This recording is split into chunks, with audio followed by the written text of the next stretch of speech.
future. I guess I've got about 15 minutes to talk, and then hopefully we'll have some questions after that. But before I do that, I just want to point out something basic that you see here. You'll see on the top panel there that the top part of the panel invites you to go and look at parts of the website itself, the Budget Explorer, which is the data, the budget roadmap, which is about the decision points and resources.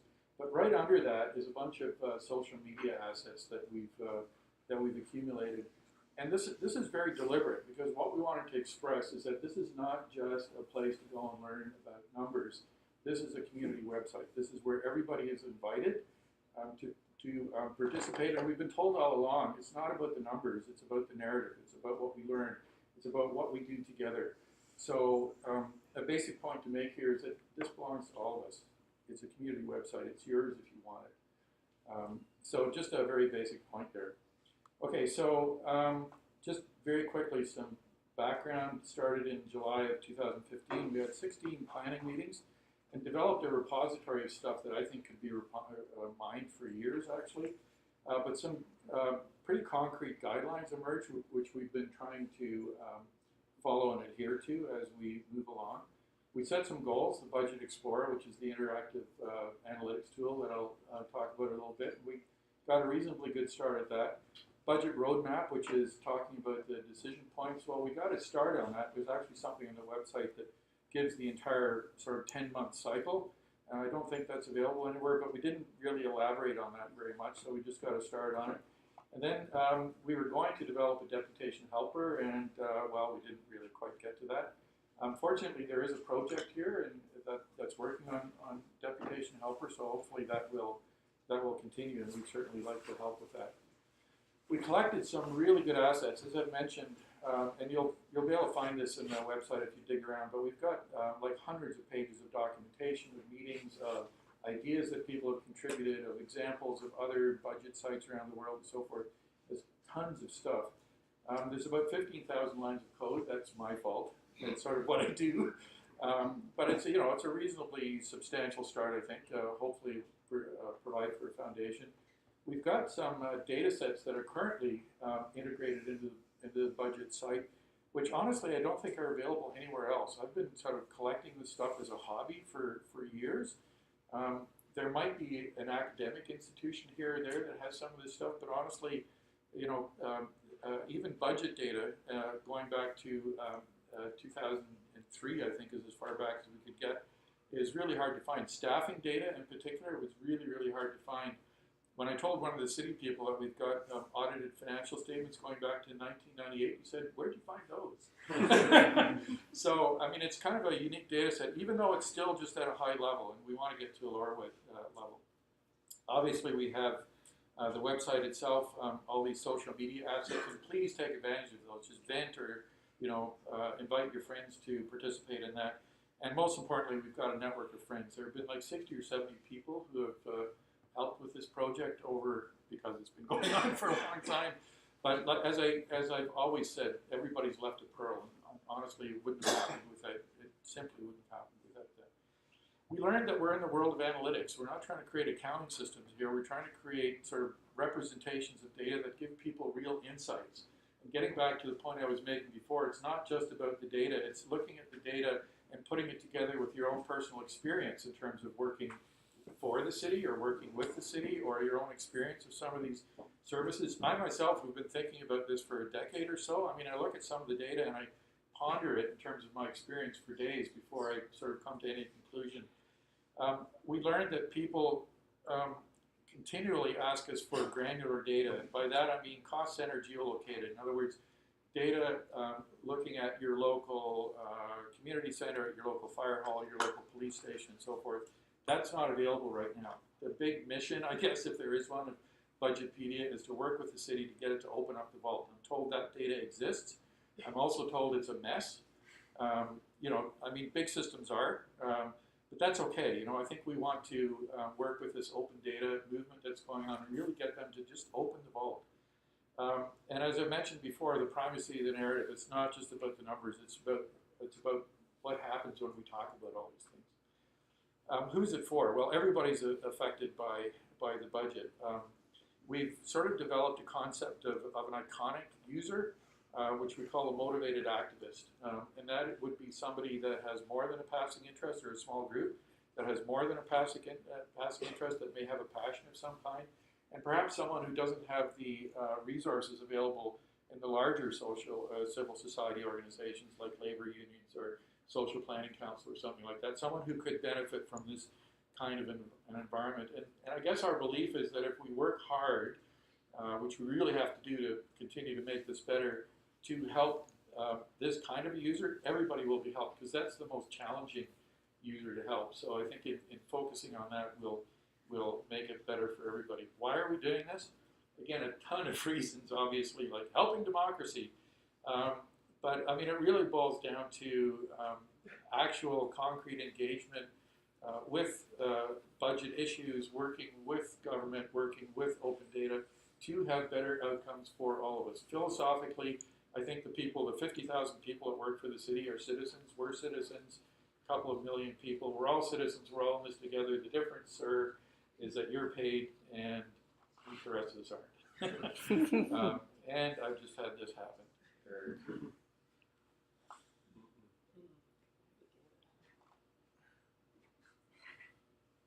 Anybody know how to, okay, I'm going to unplug it and plug it in again. Sorry about this. Technical glitch. I moved too fast. Don't move too fast. Okay, moving on.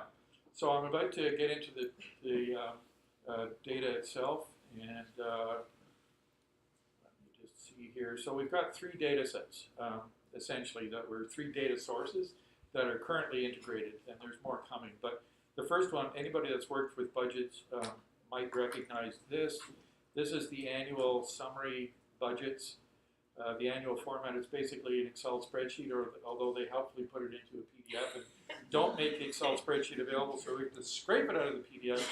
But anyway, so this is where we get the high-level data. It's basically a line item for every division and agency, more or less. And so this is where we get the budgeted revenue, the budgeted expenses, and there's a version for staffing, which I say, as I say, is harder to find. And then another important data set, open data. The city does publish data from 2011 to 2016. There are some issues with it, but it does go into more detail. So it gets below the agency and division level to what they call services, and then below that to activities. And then all of them have common expenditure categories, which include things like materials and supplies and staffing and things like that. So it does have some interest. And then the third data set is the audited statements, as I mentioned. So those are the things that we've integrated right now. Chris here is working on the financial information returns, which is a large data set from the province, and that's probably the next one that we'll have. So where the heck is this thing now? Oh, it's here. Okay, so how am I doing for time? Not so good, but okay. So let me just quickly go through some of this. I've got a sort of a drill here. So this is the Budget Explorer. And can you see that all right? Here, let me see if I can expand that. Oops.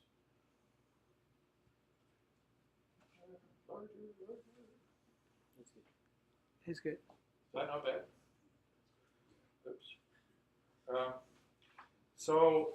When you first get to the Budget Explorer, you don't see all those options, you just see this. And this is actually a good way to get started in terms of becoming familiar with the city budget, because it has the taxonomy that we've got, which is a higher level classification. So it breaks the operating budget down by shared services, which is wastewater, transportation, stuff that everybody's going to use. Citizen support services, which we do characterize as constructive interventions. So emergency services, health and education, income and housing, and municipal services, which is what most people would think of as going to City Hall. You can, when you click on the show options, you get a whole bunch of options here. Obviously, you can't go through them all. I did create a few screencasts, so you can explore that a bit more. But there's a sort of a shortcut here, so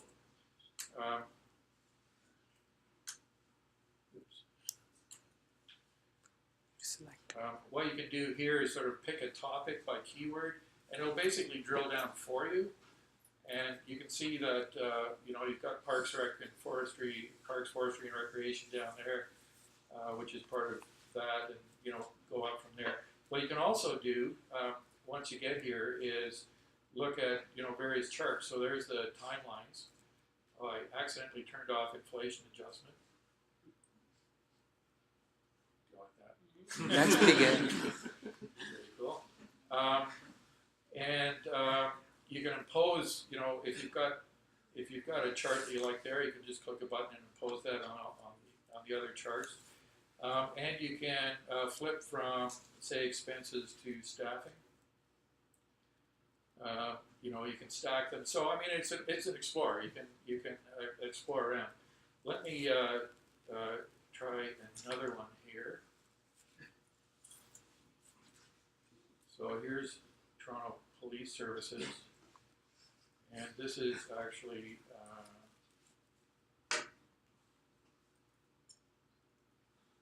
back at expenses. So you can see the Toronto Police Services here. It's one of the divisions where the costs are going up, which is not surprising. I guess everybody's familiar with that. Look what happens when you look at staffing. It's pretty flat. That surprised me. That was one of those, what? That was one of those moments. Another thing you can do here is you can prorate all this, so you can look at staffing, say, per 100,000 people, and then it's really flat. In fact, it goes down a little bit.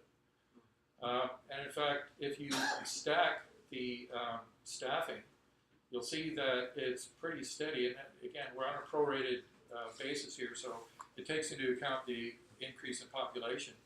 But the staffing actually is flat, and then it actually goes down a little bit. Now, in terms of costs, there's another version you can look at here, which is the audited expenses by object. That comes from a note to the audited financial statements. Look at that over a timeline, and what we've done is separated out the non-salary expenses from the salaries and expenses. Let me just prorate that per person.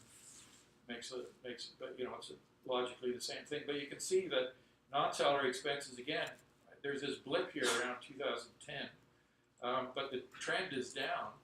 But look at these salaries and wages. It's actually up by a lot. Okay, so here we have people not going up, costs going up.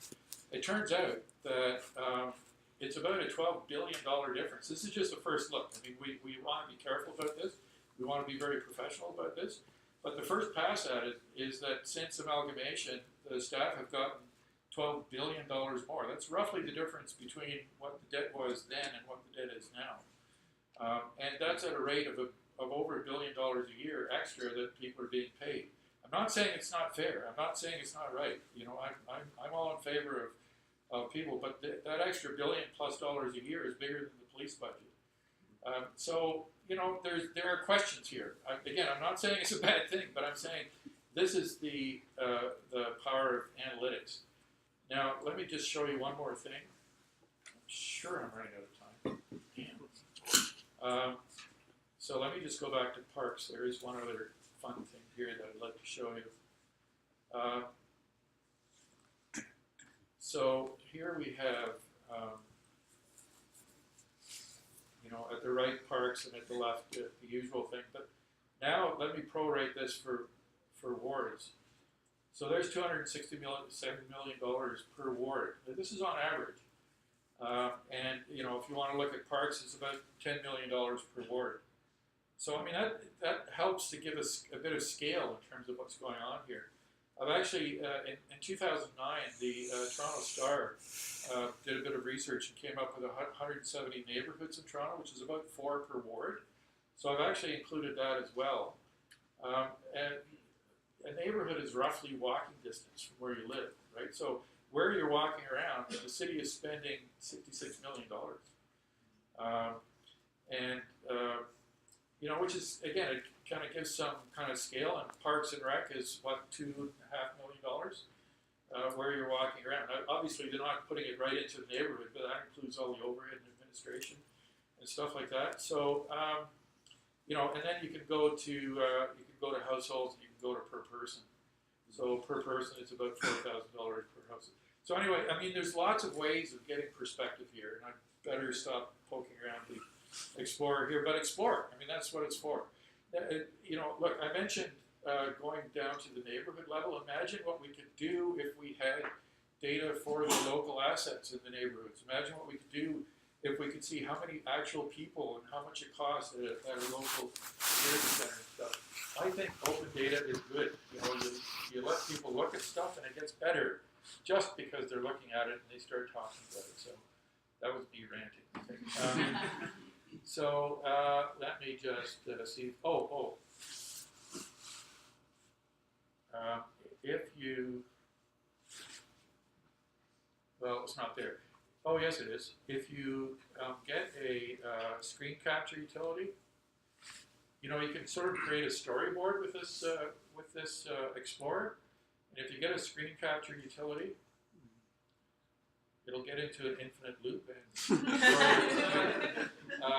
And so what actually happens is, oh, there we go. Didn't like the full screen. But if you get a screen capture utility, what it'll do is actually take that whole storyboard, print it out for you, and then you can, create a narrative about it. What did I say? This is all about narratives. We want you to be able to create narratives. So that's pretty cool. Okay. Back to the main screen. So very quickly, some of these other things.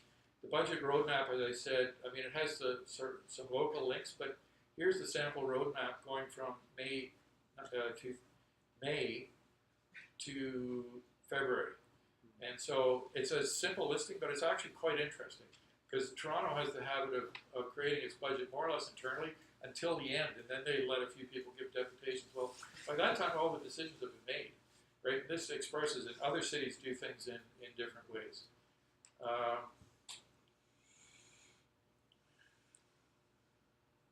Resources, we've got what we call a starter list here, which is about, 100 links. There's the Toronto's. Everybody go to torontos.ca. They published an op-ed piece that put it right at the front about Budgetpedia that I wrote, which is very nice of them. And by the way, if you go to Medium, 3 of our own members have written articles. It's going to take too long, but medium.com/Budgetpedia. There's some really good articles there. The rest of this is sort of, Activist Pathways is a place to collect stories by people who have actually made a difference, so that others who are thinking about it can learn from that.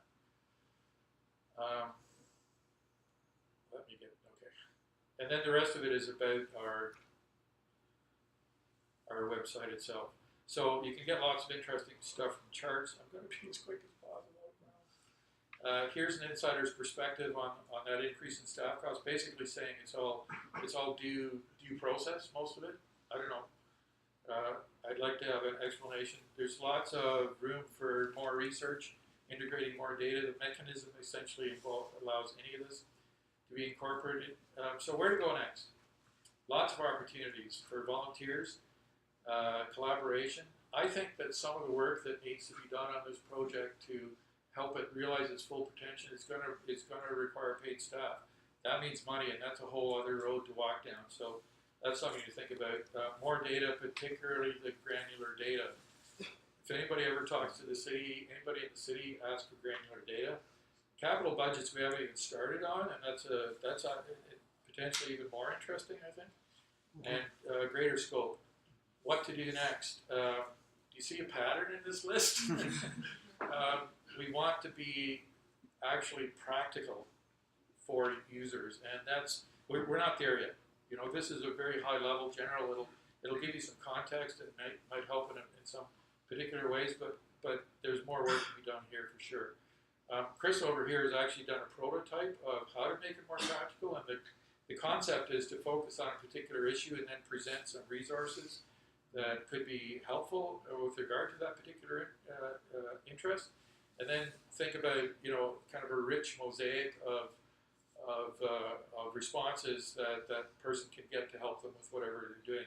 And I think that's just the right direction to go. We could do case studies and a bunch of other things. I'm almost done. Something to think about for the next year or two is, would it make sense for this project to formalize into a civil society organization, such as Canadian Centre for Open Budgets? I don't think there is such a thing. The work seems to be naturally organizing itself into these teams: research, software development, communication, and management. Everybody's welcome to join those teams. There's an advisory board that's coming. But anyway, something to think about. Do we want to go in this direction? Do we want to take this project in this direction? Before I stop, I really want to thank all the people I've helped in the past year and a half, like literally 60 people. This would not have happened without it. I'm sorry, I'm getting a little emotional here, but it's really a fantastic group of people. Everybody's contributed something, and this would not have happened without that. And I also want to thank Civic Tech Toronto, because it's such a fantastic environment, lots of energy, lots of people, and the founders such as Gabe for having the vision to create this. There's lots of great projects, as you'll see, and none of this would have happened without that. So thank you very much.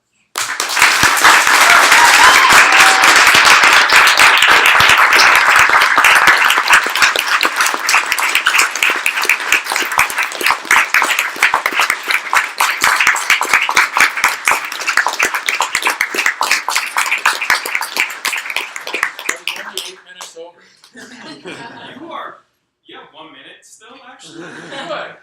Yeah, so we can actually take a couple of questions. Couple as in twos. I didn't see it clearly, but is there any way someone can extract, like, let's say you laid out that storyboard, is there any way you can extract that data and put it into?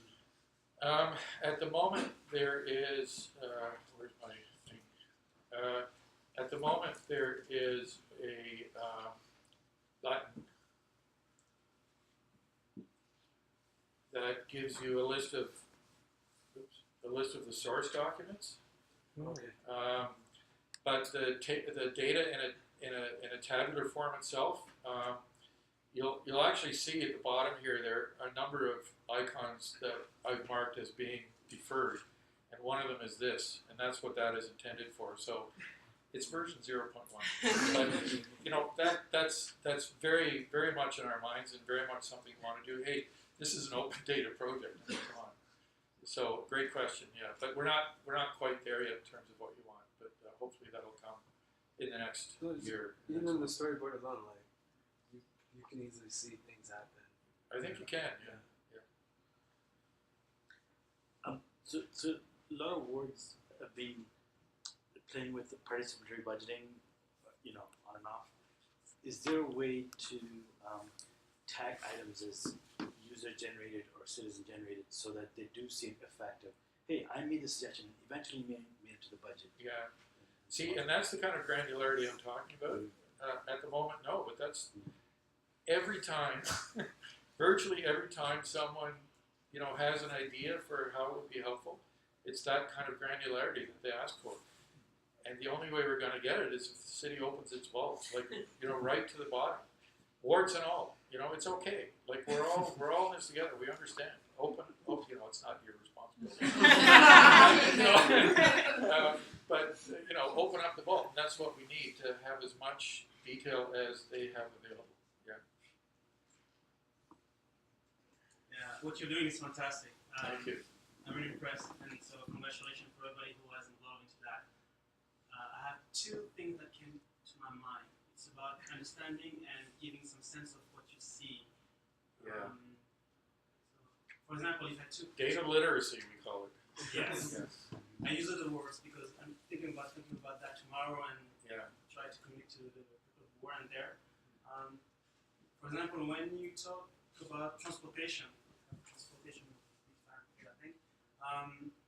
I come from Paris, so if I take some number from the city of Paris and I compare it to Toronto, it wouldn't make sense because of the urban form and a lot of other data sets. But it makes sense to compare the budget control quotation of, for example, Toronto and Chicago, because they have a lot of things in common. Yeah. So, but it's much more for the future, so I'm thinking about that. And also, my other question is about communication. One of the slogan that you can do is open the vault. I know, it's kind of nice, right? Yeah. So, Yeah. and do you have any lead about how you will try to explain this awesome project to the people that you can meet in the road, saying that it's meaningful for you because it will help you understand this experience that you have? How explain it to who? To people in the to city? people in the street. Like, Oh, people in the street, yeah. All of that is, what was your first question? Somebody help me. what is your communication plan? No, there was something before that. Oh, it was about. The comparisons. Yeah. Okay, so look, in the short run, that's why we have these social media assets. So that if a person or a group takes an interest in the transportation issue, for example, we welcome them to write an article, for example, in medium.com/budgetpedia, because its intention is to hold, fairly in-depth articles. I don't know about sort of academic style articles, but possibly. The technical discussions, the Google forum is also intended for people that are kind of getting nerdy on this. The Facebook is more about the sort of higher level issues. So in the short run, there's that. In the longer run, we need experience with all this stuff in terms of what people want and how people deal with it and so forth. And again, it's a community project. So once we get more experience for that, just give us the feedback. And if there's something that the project can do in terms of its resources or integrating some analytics to support that kind of a project, obviously we do it. So, I envision ideally a pretty dynamic sort of ecosystem, an environment where all this stuff sort of feeds together.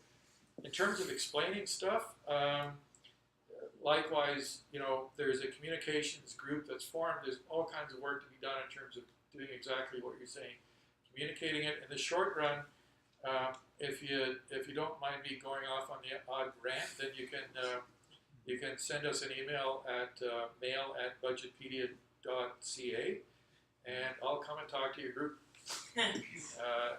So you get that. But the same thing in the long run. We need to learn how to help people gain the literacy that they need. And I don't mean that in a condescending way. Because certainly my experience with the analytics is you got to look at this stuff and then you have to take some time to appreciate what it really means together with other stuff.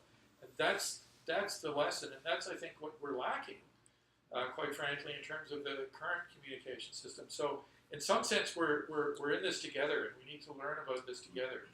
So we definitely need it. I'm around, some other people are around that have been working with the project that can help with that kind of stuff. But it's a community site, so let's work on these things together. Thank you. And on that note, we have to move on. But again, another round of applause.